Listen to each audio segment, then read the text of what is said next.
All right, that's not to say our history is perfect. There is, examples of racism, and the most recent one, Waleed Aly. He made a pointed remark to Northern Territory's top cop on the project, called him out for his skin colour. Have a listen to this.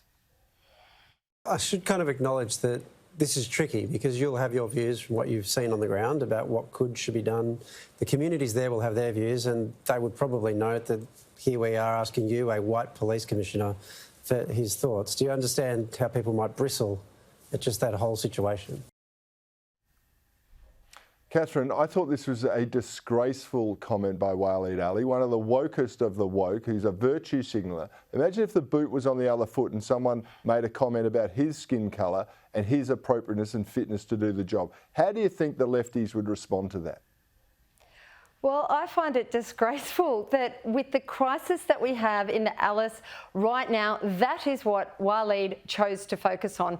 We have a police commissioner who is born in the Territory, raised and educated in the Territory. He's doing his job. I mean, as we have seen over the last few days, we have small children, and as a mother, knowing there are children who are so afraid to go home because of the violence and the drunkenness and the abuse, they will roam the streets at night. There's not even someone in the home to give them a bit of dinner, read them a story, a kiss, and put them into bed. And the fact that Waleed is ignoring all these, all these people who have their businesses that are being destroyed. People are moving away from the Alice. There's, I think, 160 houses on the market in there from. I heard that from a local today.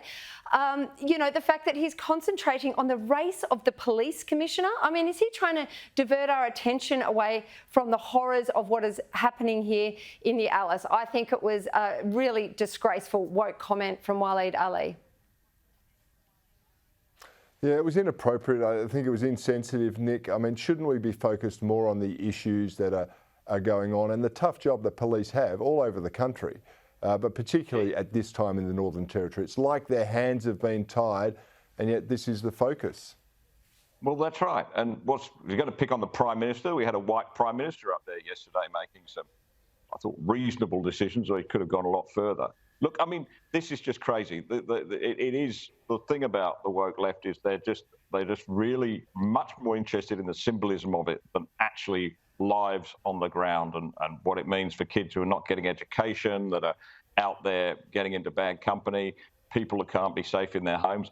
I mean, what is this going to do? Is this going to stop the machete-wielding man going into Woolworths if we had a black police chief?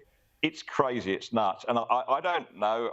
Waleed and I've never spoken to him at any length, so I don't know the answer to this question, but I just wonder how much time he's actually spent in Alice Springs, or more so in some of the remote communities around the Northern Territory, as I have, and I know you have too, Corey. If you go to those places, you just come away absolutely horrified by I'm going to call it social injustice, the greatest social injustice in this country. The people growing up in those remote communities where conditions and the violence, it's just horrible. And we just have to focus on that. Skin colour is irrelevant to this. It's about human beings living terrible lives, kids not having opportunities. We have to do something about that because this is Australia. Yeah, I agree with you 100%. And that's why Tony Abbott used to go and spend time in remote Indigenous communities in order to understand the problems on the ground. And Albo, he just flies into Alice Springs for a night.